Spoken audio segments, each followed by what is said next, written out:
우리 한번 잠깐 동안 기도하는 시간을 좀 갖겠습니다.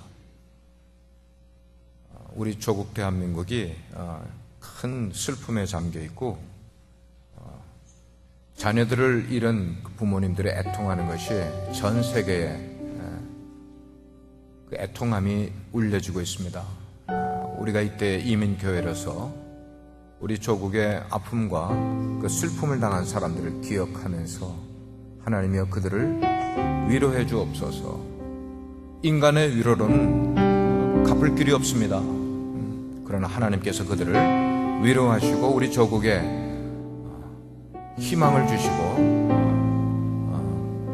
그 자녀를 잃은 부모님들의 심정 속에 하나님의 큰 소망을 허락해 주십시오. 치유해 주십시오 하는 기도를 우리가 이 시간에 조용히 우리 하나님께 간절히 우리 기도하는 시간을 갖겠습니다.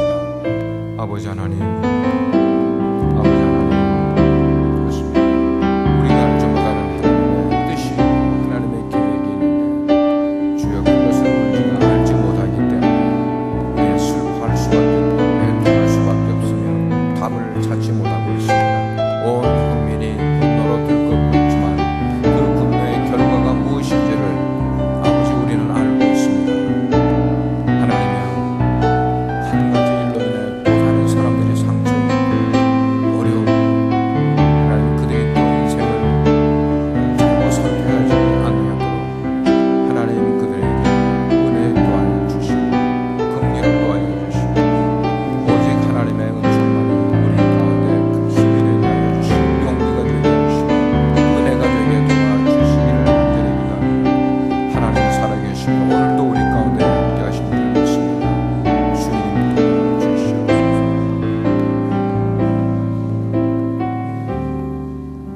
은혜로우신 주님, 우리 조국 대한민국에 큰 슬픔을 겪고 잃어버린 자녀와 가족들 때문에 그 유가족들이 분통함과 분노를 어찌할 줄 모르고 온 국민의 마음 가운데 그 분노가 전달되고 있습니다.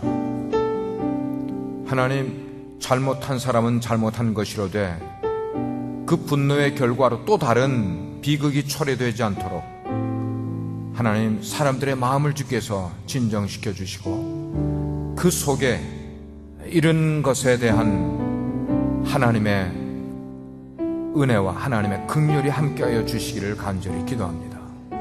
오 주여, 전 세계가 뉴스를 보고 함께 애도하고 있습니다. 그리스도인들이 함께 기도하고 있습니다. 주여, 우리를 도우시고 우리 조국 대한민국을 도와주셔서 하나님의 그 인간들이 할 수 없는 그런 놀라운 은혜를, 그 위로를, 그 긍휼을 베풀어 주심으로 상처 입은 자들의 심령이 하나님의 은혜로, 하나님의 긍휼로 덧입을 수 있도록 역사해 주시옵시기를 간절히 기도하고 원합니다. 오 하나님, 그 유족들의 마음 가운데 하나님께서 소망의 은혜를 더하여 주시고 부활의 생명을 더하여 주시며 이런 때에 하나님을 의뢰할 수 있는 믿음도 그들에게 허락해 주시옵소서. 우리 인간에게는 소망이 없으되 오직 하나님께로만 소망이 있음을 깨닫고 하나님을 의지할 수 있는 귀한 믿음의 사람들로 삼아 주옵소서. 예수 그리스도의 이름으로 간절히 기도드립니다. 아멘.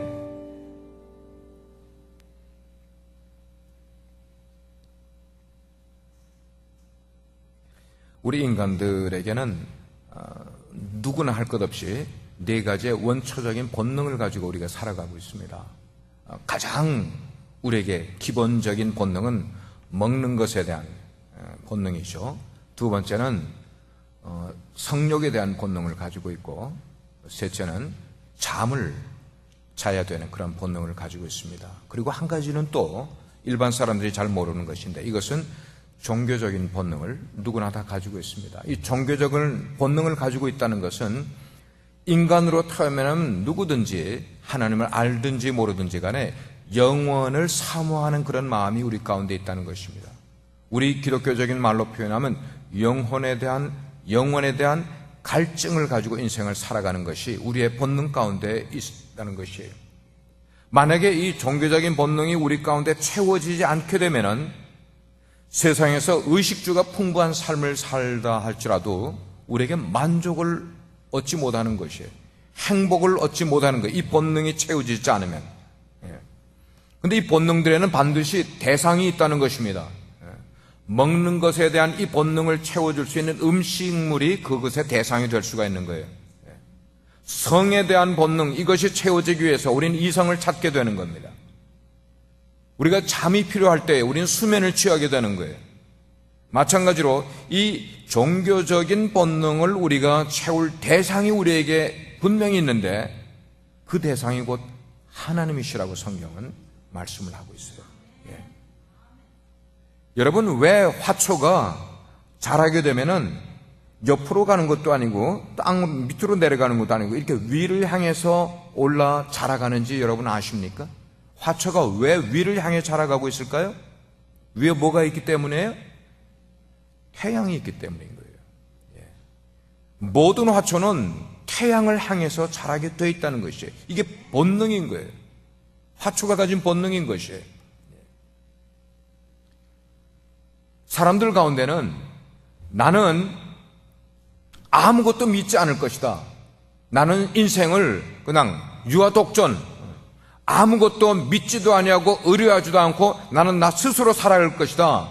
이런 걸 우린 무신론자라고 이야기를 합니다. 그런데 이 무신론자들에 대해서 고대 힐랍의 철학자인 플라톤이 그런 사람들을 향해서 뭐라고 표현했는가 하면 그런 사람은 영적으로 병든 영혼의 환자다 이렇게 표현을 했어요. 누가요? 철학자가 그렇게 이야기를 했어요. 이 종교적인 본능을 가지 아니하고 내 인생의 신을 받아들이지 아니하고 인생을 살아가려고 하는 자는 영적인 환자다 이렇게 그런 표현을 했다는 것입니다.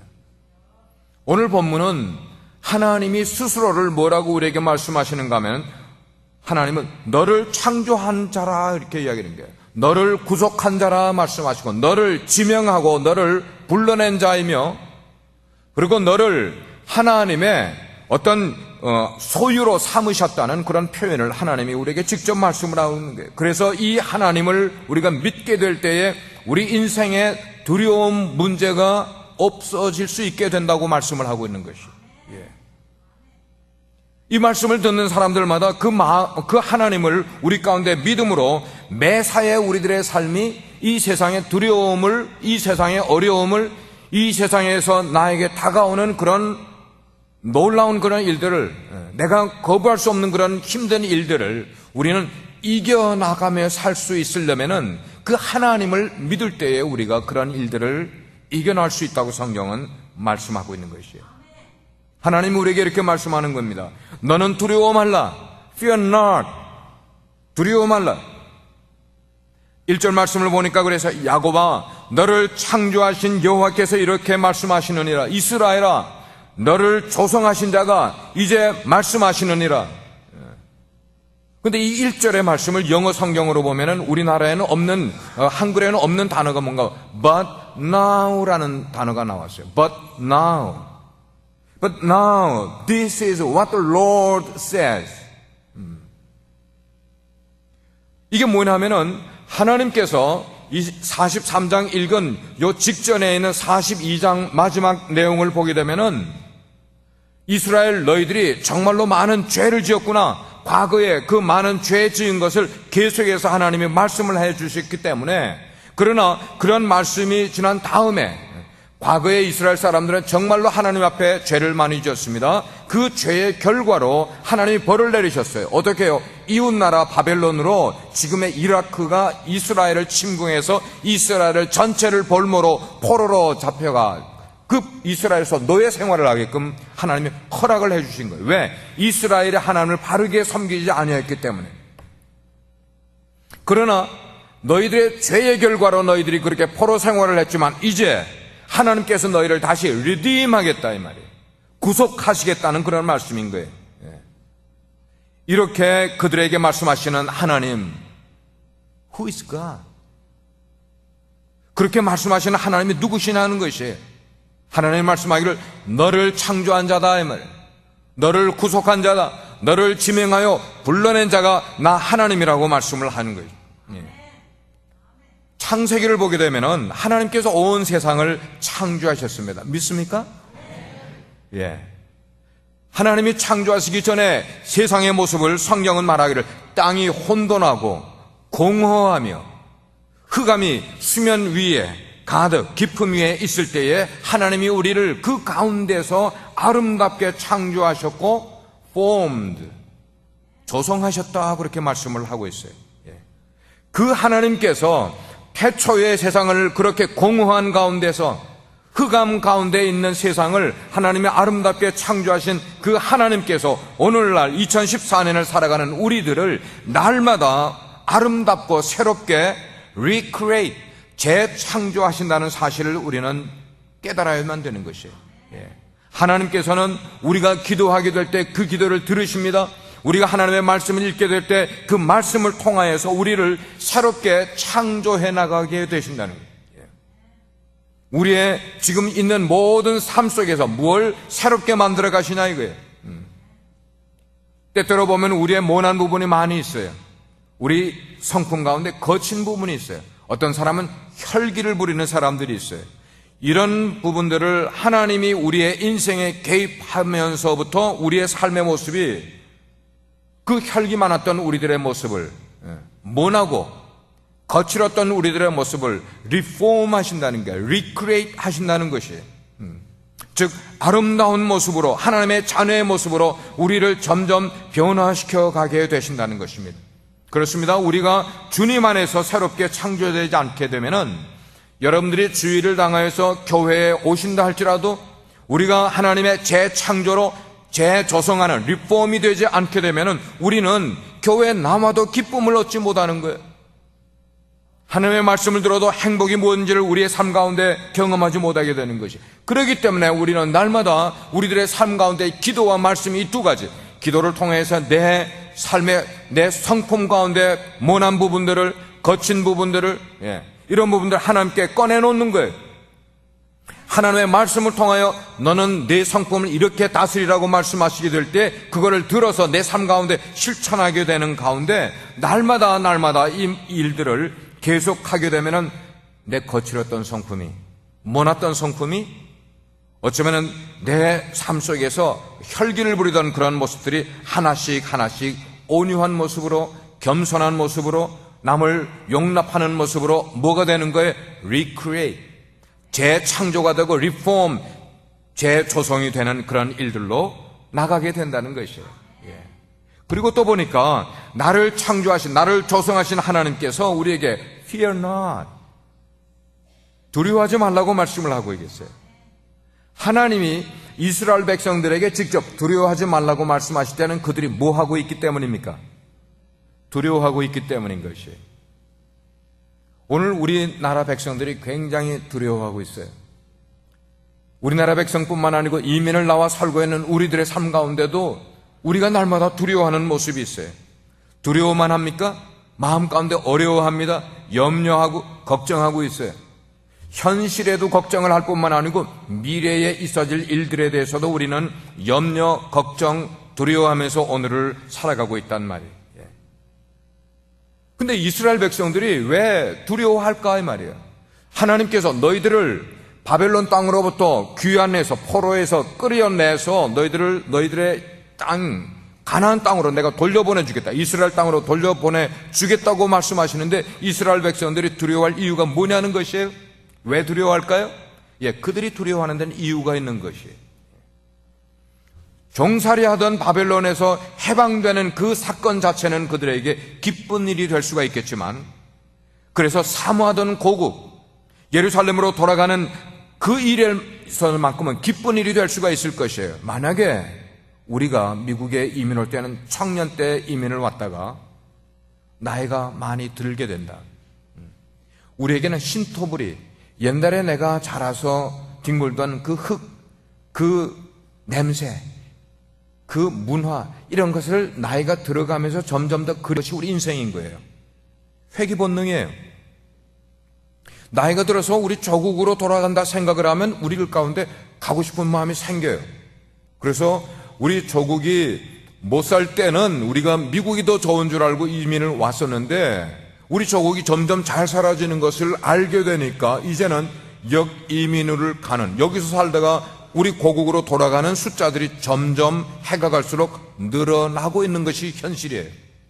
예. 이스라엘도 왜 바벨론 노예 생활에서 자기 조국으로 돌아간다고 그러는데 왜 그들이 두려워하고 있느냐?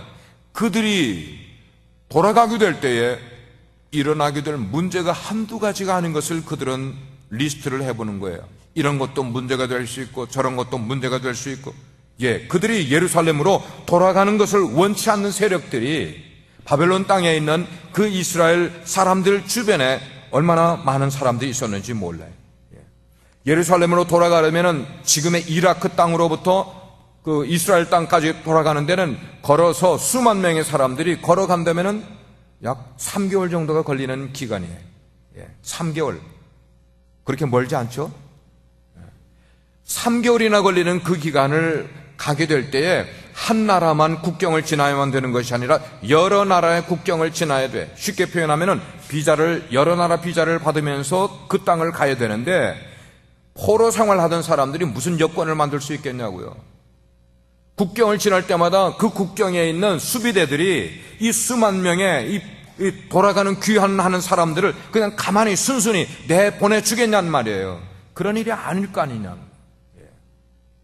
사막을 거치고 광야를 거치다 보면은 그 사막에 그 태양빛을 맞아야 되고, 데저트 스톰, 샌드스톰이 어마어마하게 불어오게 될 때 그 속에서 어떻게 견디란 말입니까? 그것뿐입니까? 사막과 광야를 지나면서 마적대와 같은 그런 불안당들을 만나게 되면은 무기 없이 포로에서 돌아가는 사람들이 그 불안당들에게 자기들의 모든 가지고 나온 것들을 빼앗길 수 있는 그런 위험도 있지 않겠냐는 거예요. 비가 내리면 사막에 와디가 아주 그냥 물이 홍수가 일어나게 되면 그 홍수가 범람하게 될 때에 거기서 그냥 물귀신이 될 수가 있는 그런 어려움도 그들에게 다가오지 않겠냐는 것이에요.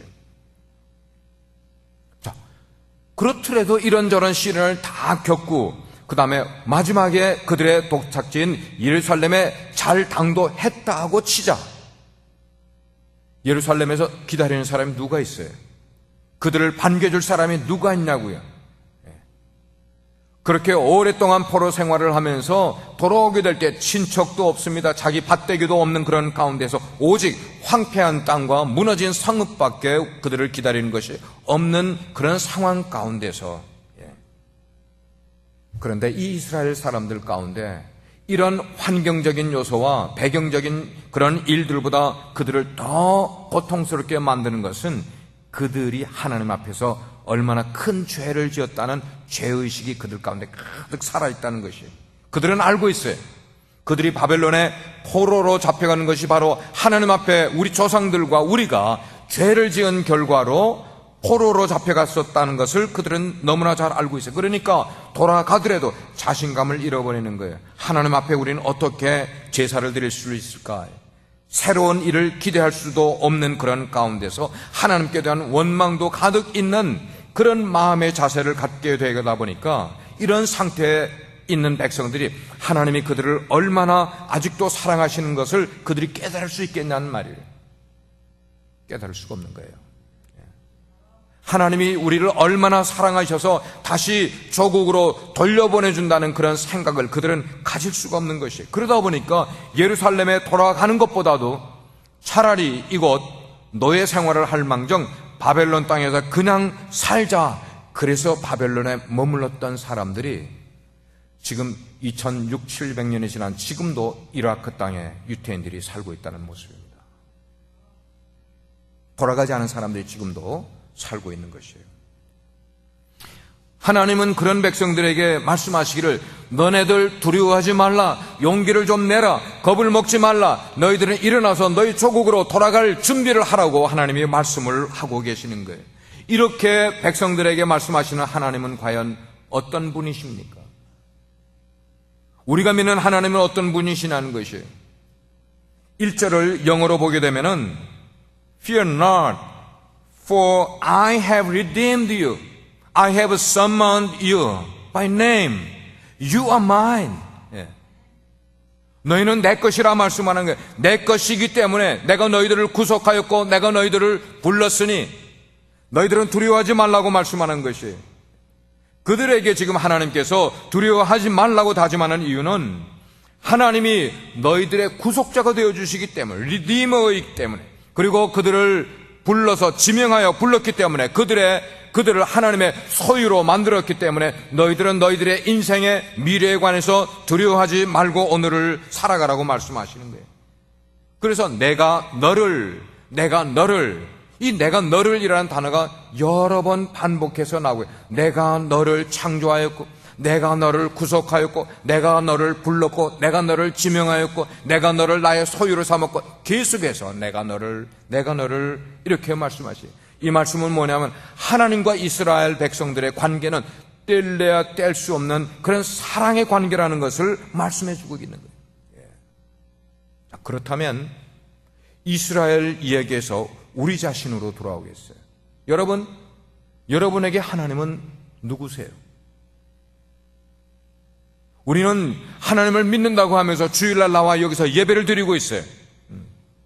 우리가 믿는 하나님, 우리에게서 하나님은 누구시냐는, 어떤 분이시냐는 것이에요. 우리 조국 대한민국의 하나님은 어떤 분이시냐는 것이에요. 이번에 그런 어려움을 겪은 그 사람들에게 있어서 하나님은 어떤 분이시냐는 것이에요.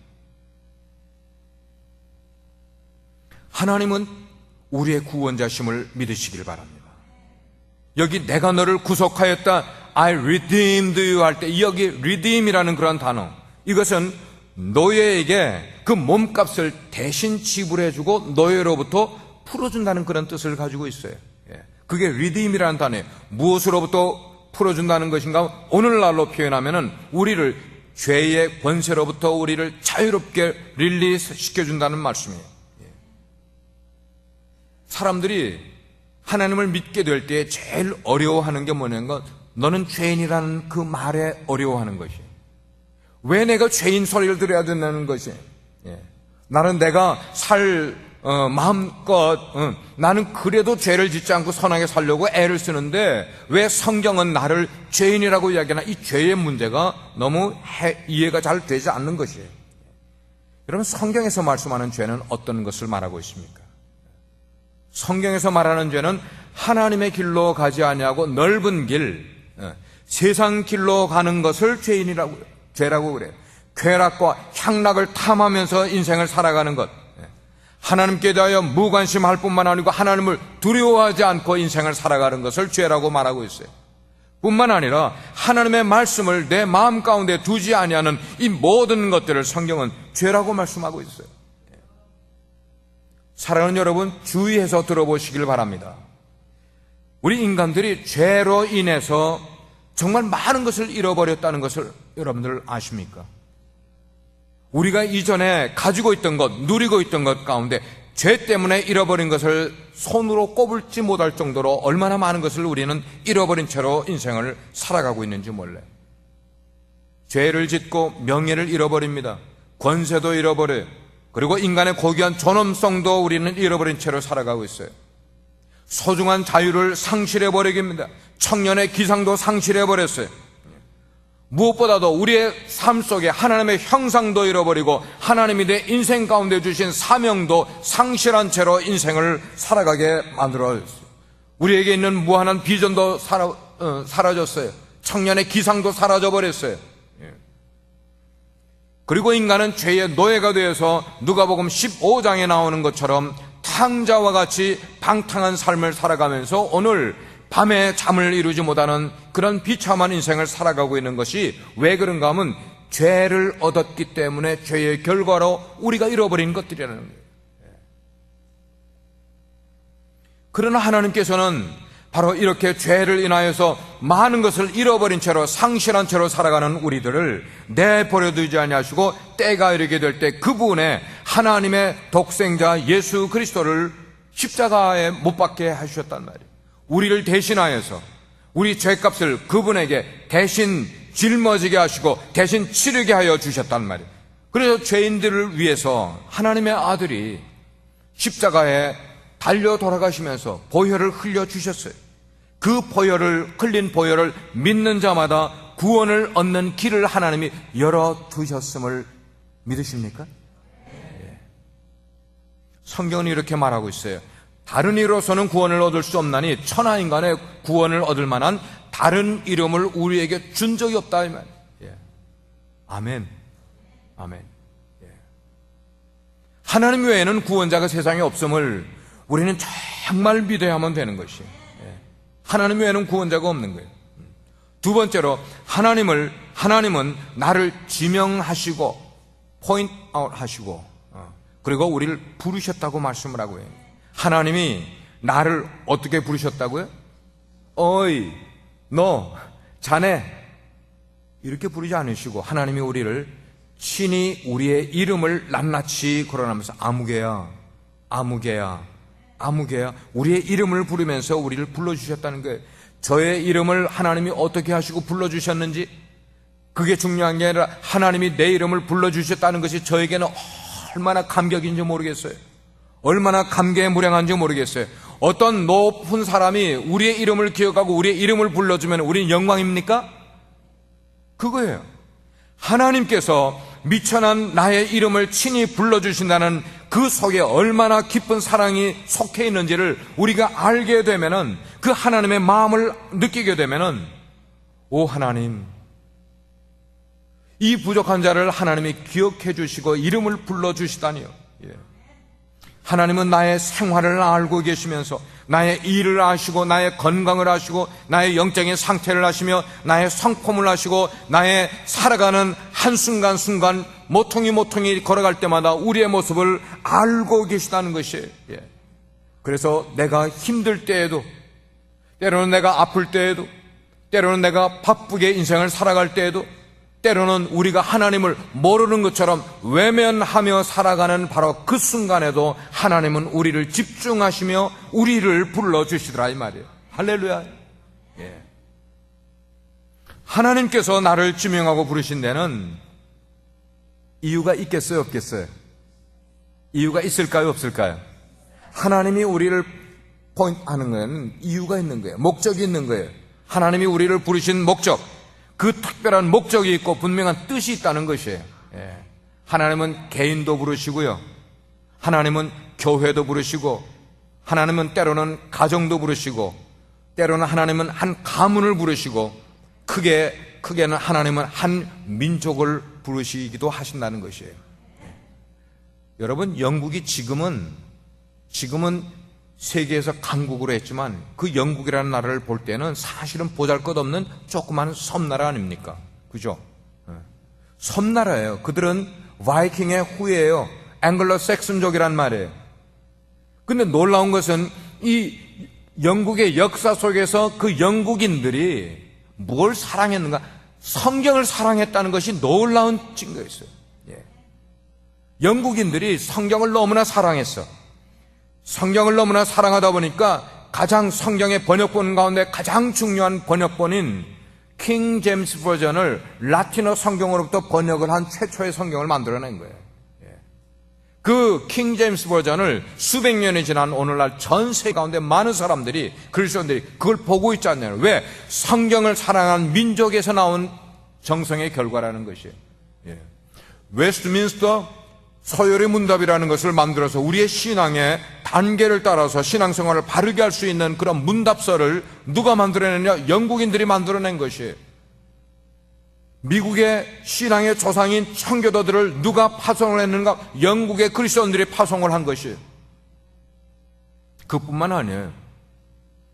영국의 젊은 청년 대학생들, 특별히 영국에서 가장 세계에서 유명한 대학들, 옥스퍼드 대학, 케임브리지 대학, 이 옥스퍼드, 케임브리지 대학 다니는 그런 대학생들이 얼마나 뜨겁게 성경을 사랑하는지 성경 클럽을 학교 내에 만드는 거. 옥스퍼드 성경 클럽, 케임브리지 성경 클럽. 그래서 그 클럽의 이름을 홀리 클럽이라고 만들고 케임브리지 세븐 클럽이라고 만들고, 그러면서 이들이 얼마나 성경을 열심히 공부를 하고 성경을 사랑을 하는지 사람들이, 그 학생들이 성경 공부하는 그런 모습을 보면서 니네들은 성경 벌레들이야. 우리도 좀 그런 얘기 들었으면 좋겠어요. 얼마나 성경을 사랑하면 성경 벌레라는 그런 얘기를, 돈벌레가 아니고요, 성경벌레.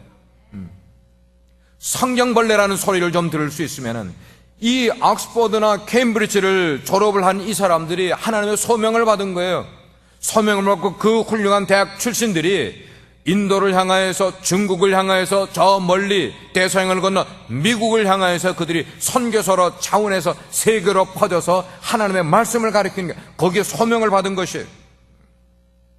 하나님께서 그렇게 성경을 사랑하는 조그만 섬나라 민족을 사랑하지 않을 수가 어디 있겠어요? 왜? 하나님이 그들을 불렀을 때에 하나님의 부르심에 아주 강하게 리스폰드를 한 그 조그만 섬나라 민족을 하나님이 축복을 해 주셔야 되니까 그 영국이 뭐예요? 대영 제국이 되지 않았냔 말이에요. 예. 엘리자베스 여왕 때는 뭐예요? 해가 지지 않는 나라라 이 말이에요. 그 영국의 왕의 그 권세가 세계 땅 어디에도 해가 지지 않을 정도로 권세를 떨치고 강국으로, 영적인 강국으로 그 나라를 만들어주지 않았냐는 말씀이에요.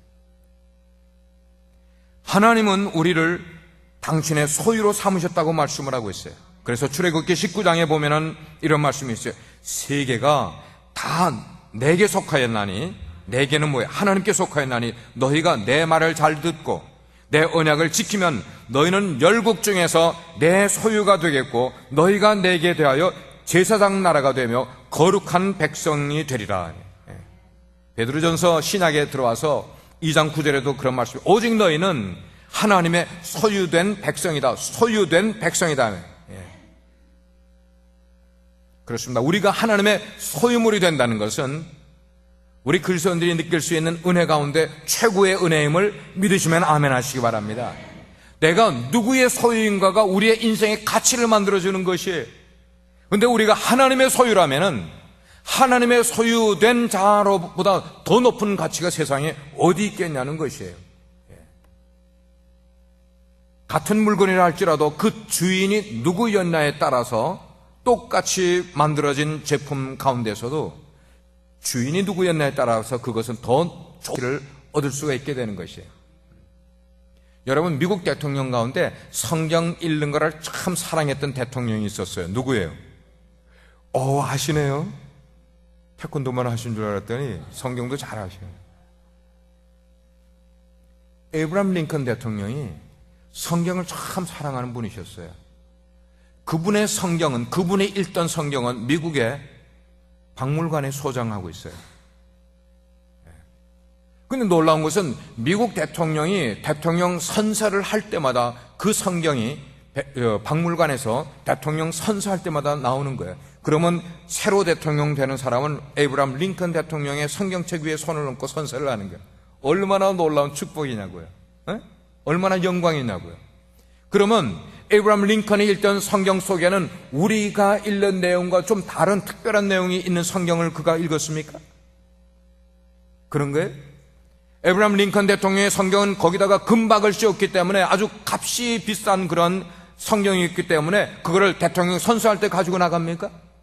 No. 우리가 읽는 성경은 그 내용으로 보면은 한국 성경이나 미국 성경이나 스페인 성경이나 모든 게 다 동일한 거예요. 믿습니까? 동일한 성경인데 중요한 건 뭐냐? 그 성경을 읽었던 주인이 누구냐는 것이에요.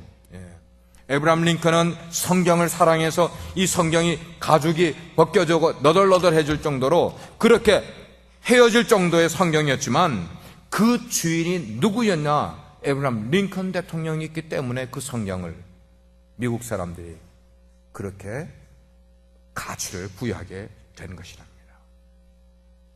여러분, 우리는 하나님의 소유, 나의 존재는, 나의 인생은 하나님의 소유이기, 천하와 바꿀 수 없는 그런 귀한 존재인 것을 우리가 알고 있습니까? 그래서 우리가 예수 믿는다는 이 한 가지 사실 때문에 하나님께서는 우리를 이처럼이나 높은 존재로 존귀하게 만들어주시고 우리를 보배로운 존재로 여겨주신다는 것 우리가 믿고 있습니까? 한번 저를 따라해 보실래요? 크게 한번 따라해 보시길 바랍니다. 나는 존귀한 존재이다. 나는 보배로운 존재다. 정말로 믿으십니까? 정말로 여러분들이 나는 보배로운 존재로 인생을 살아가려고 노력을 하십니까?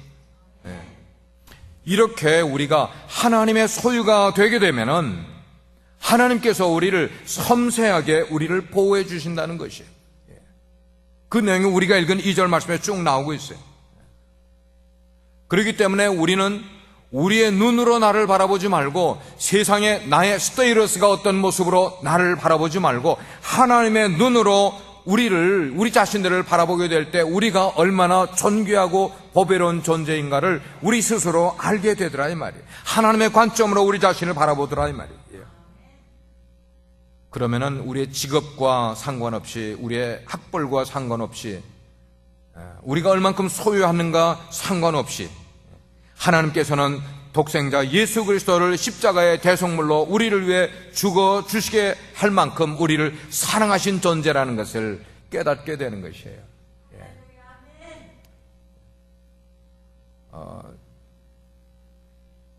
엊그제 요 지난 주간 동안 호놀룰루에서 세계 한인 침례인 선교 대회 발기 대회를 가졌습니다. 미국에서 한 10분 정도의 대표 참석을 하고 유럽에서 헝가리, 독일, 유럽에 있는 나라에서 그 지역에 대표되는 분들 오셨고 아프리카에 가 계신 선교사님들, 인도네시아, 인도, 아프가니스탄, 터키, 그 다음에 아시아 쪽에서는 아시아에 있는 여러 나라들, 태국, 미얀마, 여기 수십 명의 선교사님들, 남미에서, 아르헨티나에서, 파라과이에서, 중남미에서 다 모였어요. 한 130여 명이 모였어요. 모이는 가운데 우리가 이제는 선언문을 채택을 하고 세계에 흩어져 있는 우리 한인 침례인들, 우리 침례교뿐만 아니고 예를 들면은 세계의 우리 한인들이 약 175개 나라에 흩어져 있습니다. 중국보다 14억의 중국인들보다 더 많은 나라에 흩어져 있는 나라가 우리 한국 사람이에요. 놀랍죠? 유태인들이 한 600만이 흩어져 있는데 우리 대한민국 사람들이 약 750만이 ht어져 있단 말이에요. 놀랄만한 일이에요. 놀랄만. 왜 이런 일들이 있냐는 거예요. 20세기, 21세기에 왜 이렇게 우리보다 훨씬 많은 중국 사람들이 흩어져 짜장면집을 만들어 가는 것보다, 아니 중국 본토에서 나온 사람은 짜장면집이 아니겠죠. 중국집을 만들어 가는 것보다 우리 한국 사람들이 훨씬 더 많은 나라에 흩어져 있으면서 왜 하나님이 우리 민족을 이렇게 하시냐는 것이에요. 여기에 대한 선언문을 채택을 하고 이제 every 2year나 4year마다 지역별로 그렇게 선교대회를 가지면서 하나님의 마지막 때에 우리에게 요구하시는 그 일을 우리가 사명을 감당하는 침례인들이 되자 하는 선언문을 채택을 하게 됐습니다. 앞으로 우리는 우리 자신들을 볼 때에 내가 나를 보는 시각의 그 좁은 모습으로 나를 보지 말고 좀 더 넓은 모습, 하나님의 관점으로 우리 자신들을 바라보는 마음을 가져야만 될 것이에요. 하나님은 택하신 백성들을 훈련시킬 때가 있어요. 그 말은 어려움을 주실 때가 있어요. 그러나 하나님께서 멸망하게 저버려지는 결코 않으신다는 말씀입니다. 우리는 지금 불확실한 미래 때문에 우리가 염려할 수도 있고 두려워할 수도 있습니다. 그러나 그런 마음의 염려를 가지고 있는 분들이요, 염려 놓으시기를 바랍니다. 두려워하지 마시기를 바랍니다. 왜? 하나님이 두려워하지 말라고 말씀하셨기 때문에. 우리를 소유하고 계시는, 우리 인생의 주인이 되시는 하나님이 두려워하지 말라고 말씀하셨기 때문에. 그 말씀하신 하나님은 그런 일들의 증인으로 우리를 삼아 주셨습니다. 그래서 하나님께서 우리를 당신의 소유로 삼아주신 가장 커다란 목적이 뭐냐면은 우리로 하여금 믿지 않는 사람들에게 하나님의 그러한 선포하신 내용들을 어떻게 증인 노릇을 하라고 말씀을 하고 있는 거예요. 오늘 우리가 읽지는 않았습니다만은 8절에서 그 다음에 13절까지의 말씀 가운데는 증인, witness 이게 여러 번 나오고 있어요. 베드로전서 2장 9절에도 그랬어요. 너희로 어두운 데서 불러내어 그의 기이한 빛에 들어가게 하신 자의 아름다운 덕을 선포하게 하려 하심이라. 이걸 보게 되면은 우리가 혼자 구원을 받고 천국 가는 것이 우리에게 주어진 목적이고 사명이 아니라 우리가 그런 천국 갈 수 있는 특권을 얻게 되면은 이 문제를 우리가 빛을 들고 세상에 나가서 소금을 들고 나가서 그 하나님의 빛을 사람들에게 어떻게 되는가 전달해 줘야 된단 말이에요. 전달해 줘야 되는 거예요. 그렇지 않냐고 우리가 인생을 어린아이들처럼 산다면 어린아이들이 사는 모습은 뭐예요?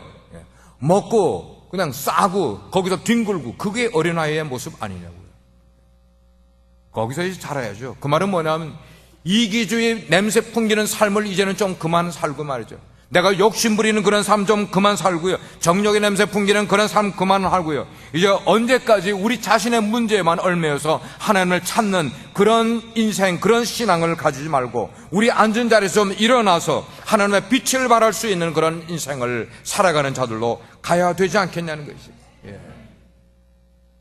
증인이 되기 위해서는 우리가 알아야 될 게 있어요. 무엇에 대한 위트니싱을 해야 되냐는 거예요. 누구에 대한 하나님입니다. 우리는 사람들에게 하나님을 알려야 되는데 하나님을 잘 알리려면은 내가 하나님을 어떻게 해야 되는 거예요? 먼저 잘 알아야 되는 것이에요. 하나님을 잘 알기 전에는 전할 수가 없는 것이에요. 10절 말씀을 보니까 그랬어요. 이는 너희로 나를 알고 나를 믿으며 내가 그인 줄 깨닫게 하려. 알고 믿으며 깨닫게 계속해서 하나님에 대한 것을 우리로 알아가야 된다는 것이에요. 우리 학생들도 마찬가지. 여러분들이 학교에서 공부를 열심히 해야 될 의무가 있어요. 그러나 세상에 대한 지식을 습득하는 것 이상으로 우리가 많이 알아야 될 것은 바로 나의 인생의 소유주가 되시는 하나님에 대하여, 하나님이 누구신가에 대하여 우리는 더더욱 잘 알아야만 된다는 것이에요. 하나님의 거룩하심을 알아야 되고 하나님의 사랑의 깊이도 알고 넓이도 알고 그 폭도 알고 그리고 그 길이도 알고요. 하나님을 안다는 것은 우리가 하나님을 지식적으로 성경에 기록된 내용을 잘 이해하고 안다는 것뿐만 아니라 하나님을 믿기 위한 알미 있어야 된다는 것이에요. 왜냐하면 하나님은 지식의 대상이 아니고 하나님은 믿음의 대상이기 때문입니다. 믿지 않는 사람들에게 전할 내용이 무엇인가를 우리가 생각하고 그것을 알아야만 될 거예요. 무엇을 알아야 되는 거예요? 하나님만이 구원자라는 사실을 알아야만 된다는 것이에요. 이번에 세월호 사건에서 일반 사람들이 굉장히 궁금히 여기는 내용이 한 가지가 있어요. 뉴스가 그렇게 취재를 많이 하면서도 그 내용을 밝혀내지 못하고 있는 내용이 있어요. 그건 뭐냐면 선장과 선원들이 왜 학생들을 두고 내렸을까를 모르는 거야. 발표 났어요? 우리 기독교계는 알아요. 왜 세월호 선장과 선원들이 학생들을 뒤로 두고 죄책감도 가지지도 않으면서 배를 하선을 하고 도망을 갈 수 있었냐? 거기에는 종교적인 배경이 있다는 겁니다. 발표 났어요? 신문에? 기독교계는 다 알고 있어요. 왜냐하면 세월호가 어디에 속해 있는가 하면 구원파 유병헌 집단에 속해 있는 배였기 때문이라는 거예요. 구원파가 어떻게 가르치고 있느냐? 율법 폐기론자들 아닙니까? 그 사람들은 우리가 구원받는 것은 영이 구원을 받았기 때문에 영이 구원을 받고 나면 육체의 죄를 짓는 것은 하등의 죄책감을 느낄 이유가 없다고 잘못 가르치고 있는 이단들이란 말이에요. 그 사람들이. 세월호 그 선주 그 집단들이 이단들이란 말이에요. 거기 일하는 선원들이 다 이단들이란 말이에요. 세상 사람들이 어떻게 알아 그걸? 우리가 도무지 이해가 안 가는 거잖아. 뉴스가 그렇게 파헤쳐도 왜 선원들이 선장이 마지막까지 있어야 될 선장이 다 하고 도망갔냐 이거야.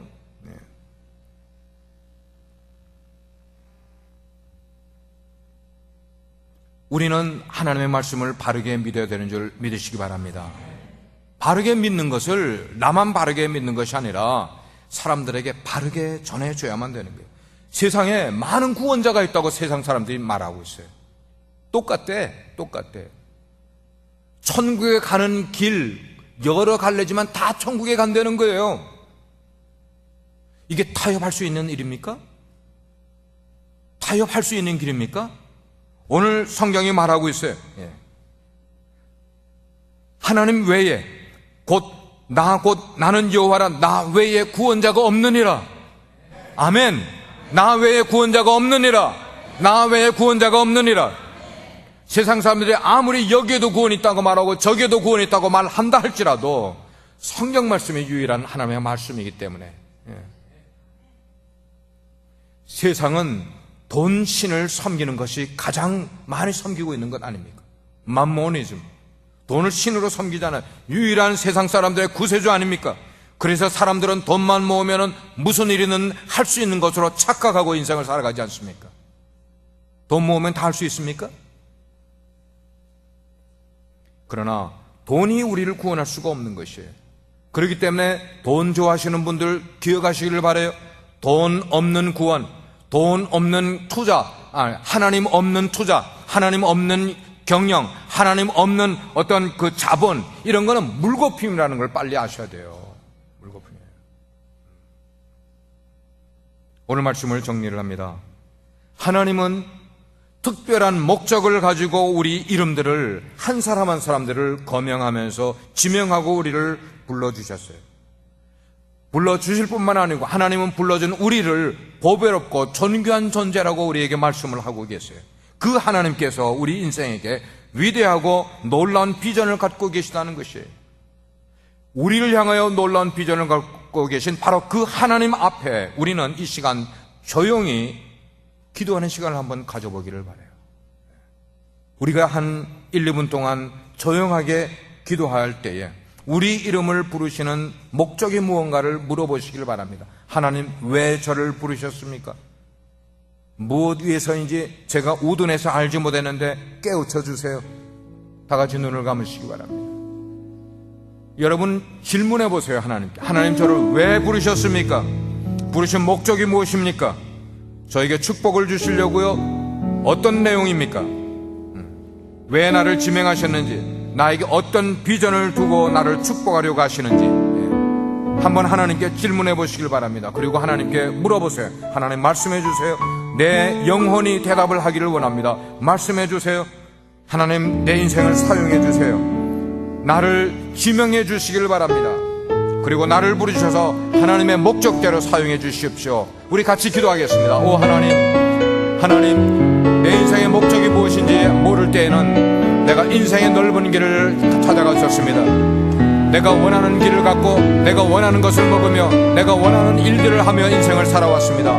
그러나 하나님이 내게 주신 그 인생의 목적이 무엇인지를 깨닫고 하나님이 나를 왜 부르셨는지를 알고 나서는 하나님의 그 목적에 따라 살기를 원하고 하나님의 부르심에 합당한 인생을 살기를 원합니다. 주여 도우시기를 간절히 원합니다. 주여 도우시기를 간절히 원합니다. 하나님의 일이 우리 가운데 있습니다. 우리에게 주어졌습니다. 아버지, 이 주어진 사명을 붙들고 살아가는 저희들 삼아 주시옵시기를 간절히 기도합니다. 세상이 뒤숭숭하고 수많은 일들이 일어나고 있지만 우리가 거기에 요동되고 우리의 마음을 빼앗기지 않게 하여 주시고, 우리는 화초가 하늘을 향하여 자라가는 것처럼 아버지, 우리가 하나님을 향하여 인생이 자라가고 우리의 인격이 자라가게 하시고 우리의 비전이 자라갈 수 있도록 은혜 베풀어 주시기를 간절히 기도합니다.